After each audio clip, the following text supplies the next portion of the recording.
Bonjour, voici la démo du cartoflash croquis de géographie, la méthode complète, concernant l'organisation du territoire de l'Afrique du Sud. C'est un sujet qui est plus particulièrement destiné aux élèves des classes de terminale du lycée. Pour démarrer, nous allons cliquer sur la petite main qui se trouve au bas de l'écran à droite. Voilà. Après avoir cliqué sur cette petite main, vont s'ouvrir successivement un certain nombre d'écrans qui vous expliquent tout simplement ce que je suis en train de vous dire. C'est la raison pour laquelle je ne vais pas m'y attarder. Premier écran, deuxième, troisième.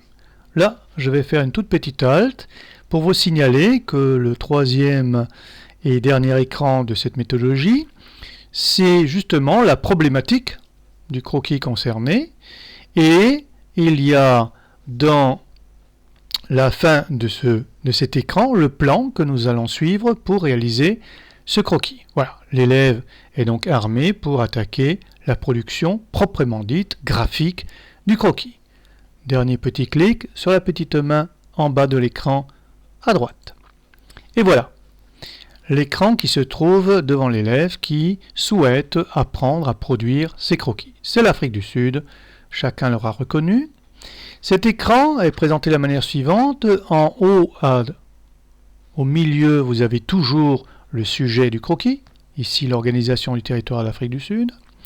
Sur la gauche, légèrement dessous, dans un rectangle blanc, vous avez une question. Une affirmation, une question. L'Afrique du Sud, pays émergent, présente un territoire contrasté, avec des régions très attractives qui dominent des périphéries. Ça, l'élève l'a pris en classe avec son enseignant. La question, comment allez-vous représenter les régions industrielles les plus actives? Voilà la question qui est posée à l'élève et à laquelle il devra répondre par un graphisme, c'est-à-dire un figuré. Ce figuré, eh bien, ce sera un filet ponctuel, un linéaire, un filet de surface ou un filet de flèche. Il n'y a que ces quatre possibilités.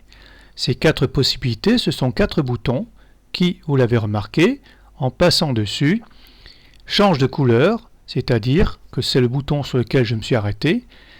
En cliquant dessus, on obtient un choix. Mais avant cela, je voudrais m'attarder quelques instants sur les deux boutons OFF qui se trouvent ici sur la gauche et qui sont marqués. Le premier, cliquez pour les carreaux de cahier.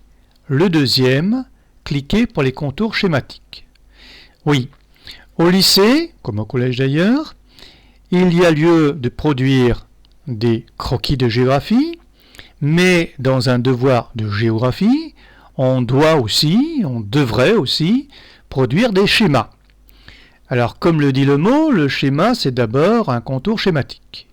Or, dans un devoir, si vous avez un devoir sur l'Afrique du Sud et que vous souhaitez, avec bonheur, y glisser un ou deux petits schémas, vous n'aurez pas de fond. Il n'y a pas de fond de schéma distribué au bac, contrairement à ce que certains pourraient peut-être penser. Donc il faut le dessiner à main levée. Pour ce faire, dans les manuels, on vous donne souvent une forme schématique. Pas toujours facile à reproduire, pas toujours évidente et pas toujours conforme, j'allais dire à l'original. Nous vous proposons dans notre site, sur les autres pages, les schémas de chaque pays, de chaque région qui correspondent au programme du collège et du lycée. Un exemple, je clique sur contour schématique. Voilà le contour schématique que nous vous proposons pour l'Afrique du Sud et chacun pourra se rendre compte qu'il recouvre exactement les contours du pays. Quelques petites déformations, c'est normal, c'est un schéma, mais tout y est. Et vous me direz comment le dessiner? Eh bien, rien de plus simple. En cliquant sur le premier bouton, les carreaux de cahier, vous avez ici un canevas, des vrais carreaux de cahier, aux vraies mesures des carreaux de cahier. Et comme dans l'ancien temps, on n'était pas plus bête que maintenant, même si on n'avait pas d'ordinateur, on dessinait, je me rappelle à l'école, compter 2 carreaux sur la droite, tirer un trait, compter 4 carreaux en dessous, tirer un trait, et vous aviez au fur et à mesure la France, l'Europe, le monde, ou tout simplement un Mickey. Ici, vous aurez, avec cette technique, l'Afrique du Sud. Cette technique est décrite pour chaque pays sur le site, vous reporterez au fond de carte. Pour le moment, nous n'en avons pas directement besoin, donc vous pouvez les enlever. On clique Off. Débutons donc la construction de la production de ce croquis sur l'organisation du territoire d'Afrique du Sud. J'ai ma question, je ne la relirai pas. Vous le savez, comment représenter donc ces régions industrielles? Avec des figurés ponctuels, linéaires, de surface ou de flèches. Prenons par hasard, figuré linéaire, on verra bien si ça peut fonctionner si l'élève ne sait pas. Je clique et mon rectangle jaune, lui, se met en service. Il me dit que le figuré linéaire n'est pas le bon choix et il m'explique pourquoi. Il me dit et pourtant, c'est-à-dire que ça aurait pu être le bon choix. Alors pourquoi pas? Et pourtant, dit-il, on aurait pu penser à encercler les régions. Oui, prends la région, on met un trait autour, voilà, c'est un figuré linéaire et on a bien dit que c'est une région industrielle. Alors pourquoi pas? La question est posée dans le carré jaune. Parce que, me dit-on, dans ce cas précis de l'organisation du territoire, nous devons tout d'abord faire ressortir les espaces différenciés. Il faut avoir à l'esprit le plan qui a été donné à la page précédente, à l'écran précédent. Donc nous devons tout d'abord faire ressortir l'espace différencié de ce territoire en introduisant une hiérarchie.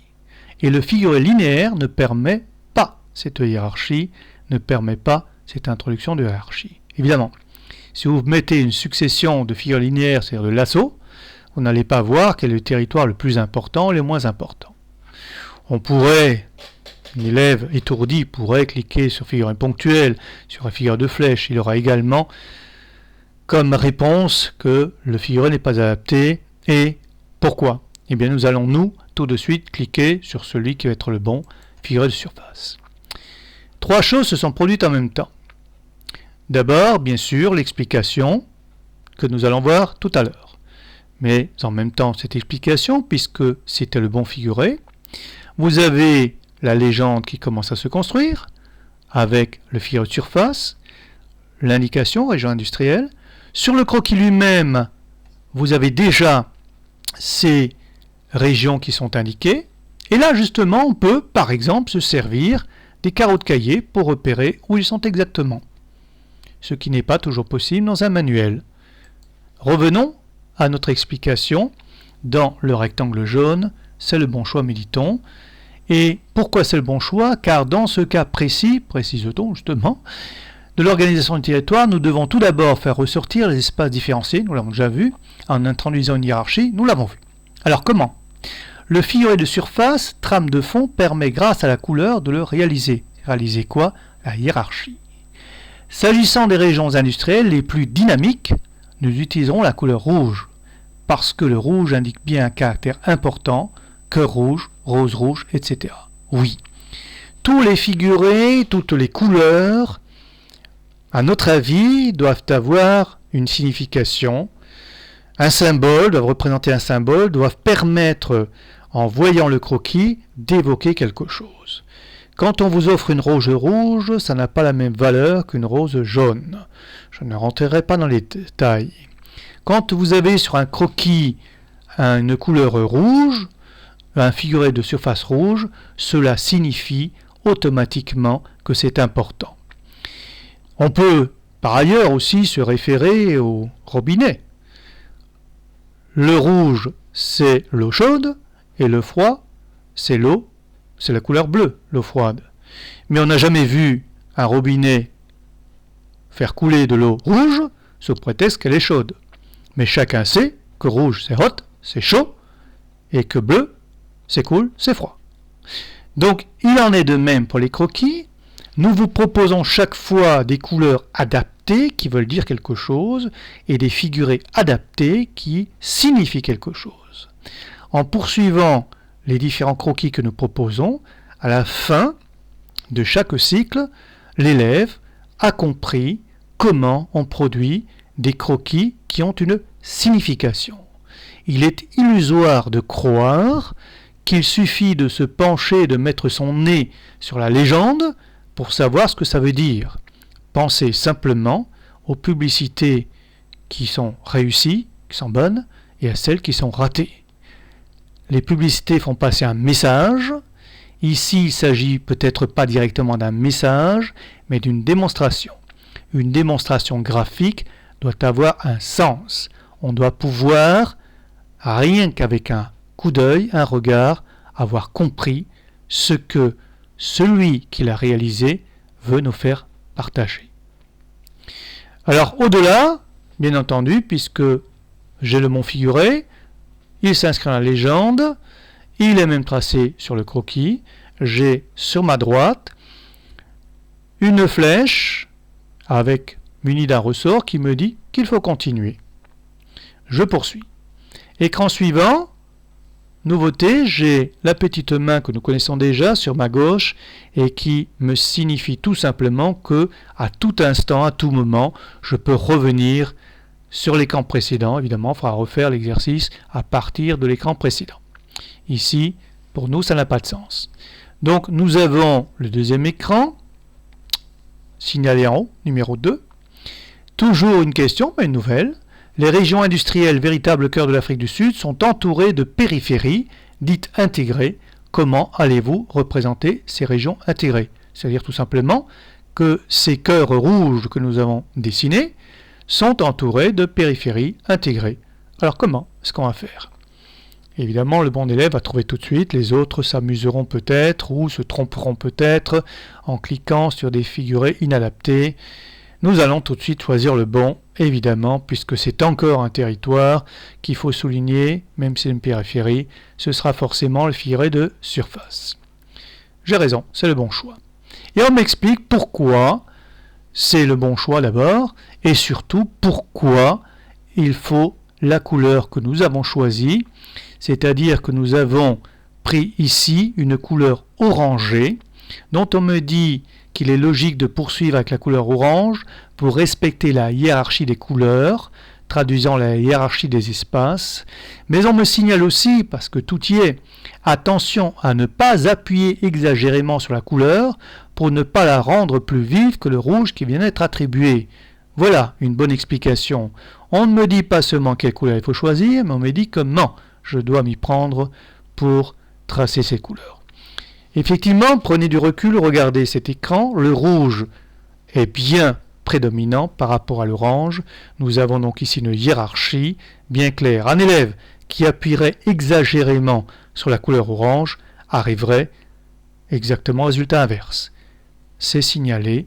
Voilà en quoi ce cartoflash croquis de géographie est pédagogique parce qu'il explique à l'élève le pourquoi du comment.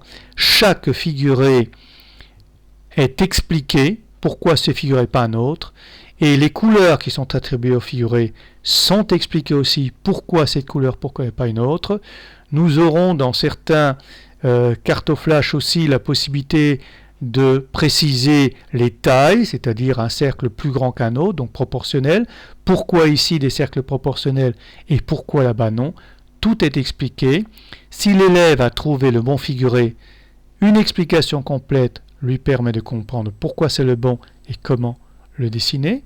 Et si l'élève se trompe, ou s'il ne sait pas tout simplement, eh bien on lui dit pourquoi ce n'est pas ce figuré, et il ne pourra aller à l'écran suivant que s'il a trouvé le bon figuré. Comme il n'y en a que 4, on ne peut se tromper bien sûr que 3 fois. Bien, voilà, c'est donc un cartoflash qui, pour être vraiment significatif, devrait être utilisé en même temps que la version papier qui est téléchargeable en PDF. Donc l'élève pourrait faire l'exercice sur papier d'abord et après corriger grâce à ce cartoflash, mais on peut aussi imaginer l'inverse, c'est-à-dire de vérifier à quoi peut ressembler le croquis, comment le monter, comment le construire, et puis mettre ce croquis de côté, et dans quelques jours, quelques semaines, eh bien, prendre la version papier la faire, et surtout, si l'élève prend cette leçon bien en amont, c'est-à-dire dès l'automne, avant son bac, il pourra, cette fois-ci, prendre la version papier et réviser la dernière semaine ou les quelques semaines qui précèdent le bac. Ce sera donc une véritable révision. Merci de votre attention.